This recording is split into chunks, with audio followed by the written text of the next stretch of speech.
welcome to Real Talk with Data podcast, and I'm so glad to have you with me this new week. It's a new month, so I just want to say Happy New Month. This is a podcast where we discuss real life issues on how to rise above pressure and help you with honest answers and how to approach relationship, dating, and marriage.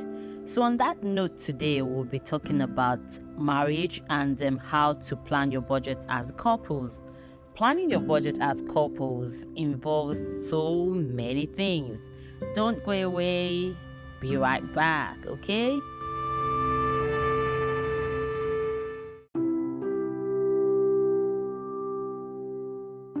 Welcome again to my channel. You know my name, as always, Adedamola Emmanuel. Thank you for joining me. Okay, so I was talking about planning your budget as a couple. Planning your budget as a couple involves collaboration. It involves open communication and it involves shared decision making. You know, I always say most times in my episodes that if you're not ready to trust, if you're not ready to communicate, you shouldn't even be in a relationship. Now, how much more? How do you want to plan a budget as a couple if you're not somebody that even wants to communicate or, collaborate? Those two things are something you can't even avoid. So the first thing you do in planning your budget is you have to initiate a conversation. Whether you like it or not, you have to discuss about it. You have to emphasize the benefits of having to plan, because that's when you know whether you have a shared goal with your partner or not. Some partners can be frivolous and some can be, the opposite. But it doesn't mean that they're not good couples, or it doesn't mean that you cannot work together, especially when you understand that, okay, this is the kind of person you have. And then the next thing is you now try to be the one to be saving and then try to be the one to show this other party how best you can manage your finances so that you guys can work on it. Because if not, that thing, as little as it says, it can separate couples. Make sure you are both willing to actively participate in the budgeting process. And you need to pray. Why did I say pray? Because I know there are couples that have actually gone through these routes and they've been very prudent. Someone was prudent and then the other was frivolous. But at the end of the day, she realized that she needed to do more, pray, because the partner was not a bad person. He was a good person, but it was just kind of frivolous. But now things have changed and now they are really going good together. But they were always communicating. Don't take that for granted. Number 2 is take an inventory of your combined financial resources, which means that you have to understand your income. You need to understand your expenses. You need to understand what goes where and what is going where. What goes where and what goes to another place, right? So you need to understand those things. This could mean that maybe you guys want to save for something, you have a down payment for something, you have a debt, and it's so painful that some people actually come into a marriage, they already have debt, right? Some people plan for their wedding and then they are so indebted, and then they have used all the money they're supposed to save to plan a wedding. At the end of the day, they are taking debt into the wedding, right? These things are really not necessary. If you guys plan, if you guys define your financial goals, if you guys define that, okay, this is how much we intend to spend, for this wedding. Sometimes, you do plus or minus. Sometimes you have an idea of what you want to spend, and then you know that, okay, I'm not going to shoot above this. Whatever we have to do, you always have to plan, because seriously, you cannot do without it. You need to determine and choose the budget that suits your preference and lifestyle. Just like that. Some people have a particular lifestyle, and what lifestyles you guys have. You need to know, okay, is it 50% for needs? Is it 30% for wants? Is it 20% for savings? Allocate every penny to specific category, right? So that you know that, okay, this is what you have.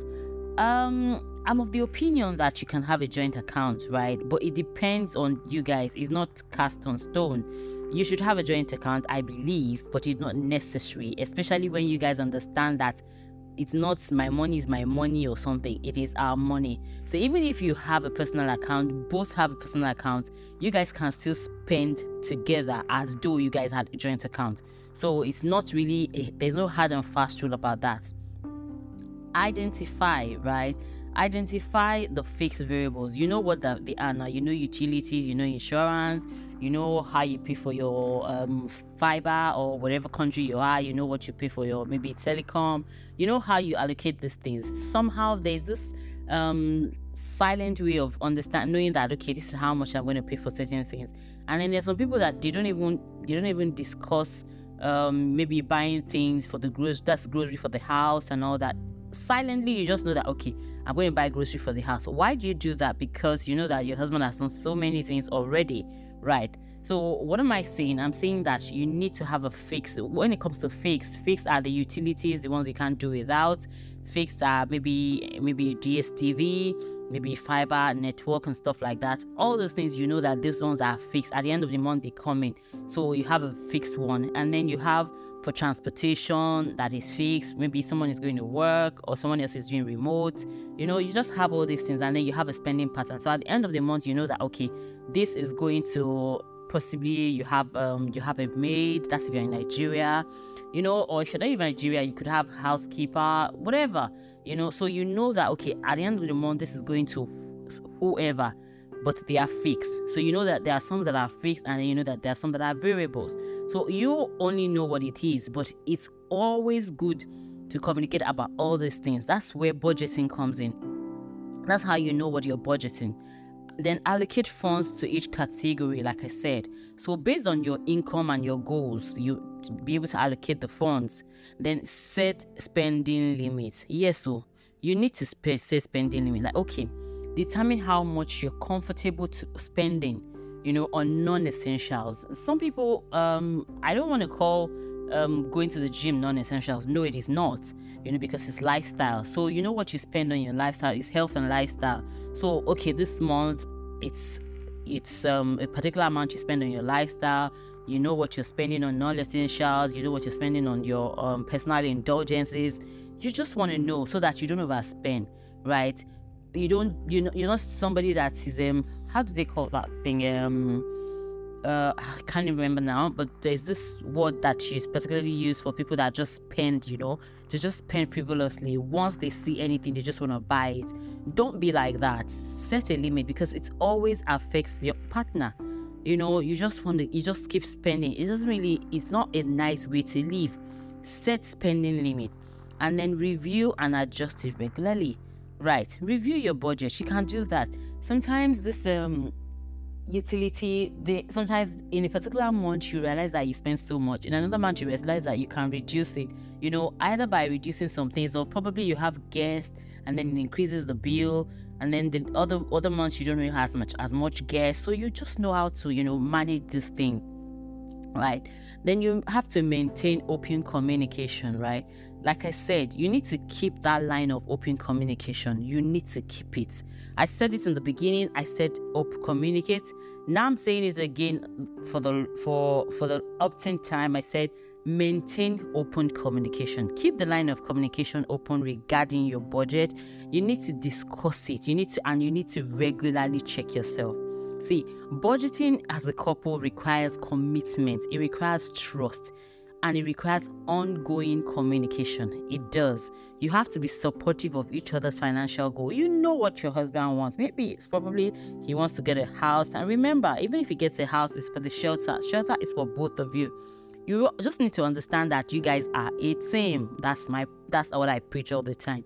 You need to understand that you guys are a team. So you have to be supportive of each other's financial goals. Work together to achieve them. And trust me, if you're consistent and you collaborate, you will build a solid financial foundation, and it will be prosperous for you in the future. And that's all I have to say today. So please don't forget to tune in. Don't forget to subscribe. Don't forget to refer. You know, don't forget to send this episode to your friends, you know, that needs to understand it. Don't forget to send it to singles. It's for everybody, right? So don't just keep it and just listen to it and then just move on, okay? Just ensure that you're dishing out as we're giving it out. Please keep sending, keep subscribing. Very soon we'll be having a guest, and then I'll also be answering questions. So do write by sending me questions so that I can answer your questions in some episodes to come. This is Real Talk with Ada. I am minding my father's business, and like I've always told you, my name is Adedamola Emmanuel. Thank you for joining me. I look forward to another episode with you next week. Until then, be good.